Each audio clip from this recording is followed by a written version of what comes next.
Okay, so I'm back in the shop. We're having an issue with the time cutter. It don't want to charge. So I got a couple of ideas. I bought pretty much all the parts to the charging system, which there's two.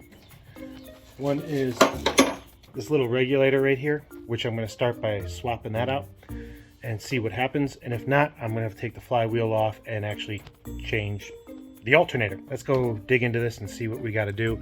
I already took off the negative battery cable terminal. The regulator is located right here on the back of the engine. I'll take a wild guess. The red needs to connect where the red one was, and the yellow connects where the yellow one was.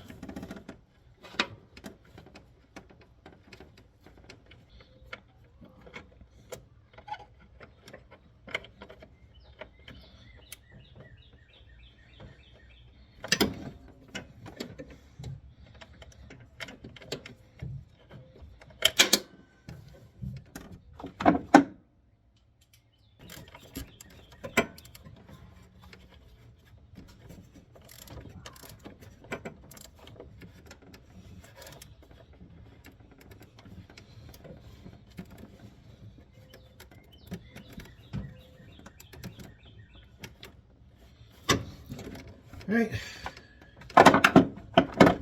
and I just need to hook up the negative battery terminal back up again, and we're ready to do test one. See if this does it. Got the fancy little meter hooked up, full throttle. Ready? Let it rip. Wow, okay, I have to look into that. Try number two.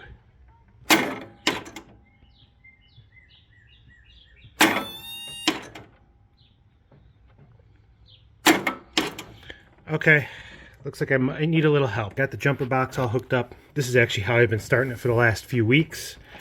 We'll have to see, well, now will it start? I took the little device off, you know, don't want to fry anything more.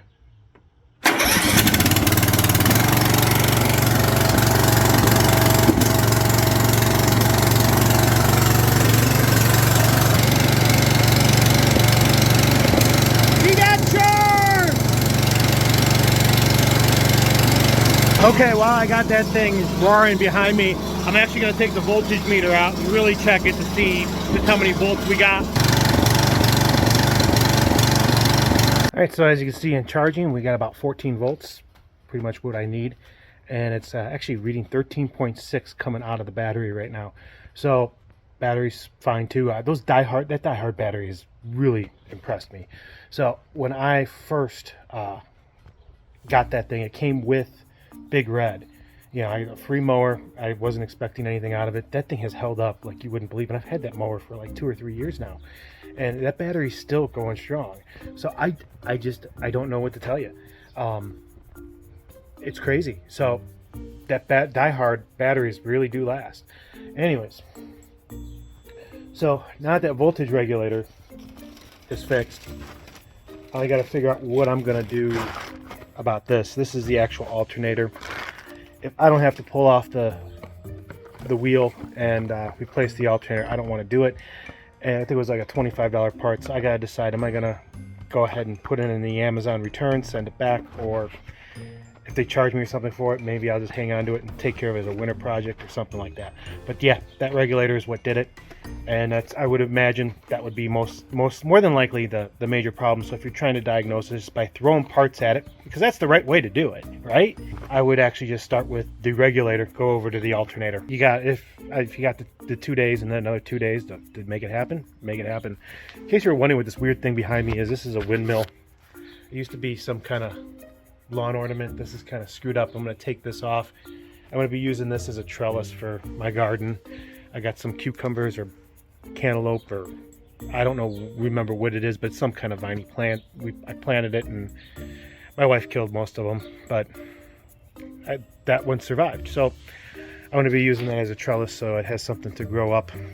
Anyways, that's pretty much it for this one. Sorry for the nice, short, sweet, brief video, but hey, sometimes those things kind of happen. In that case, well, I'll see you next time.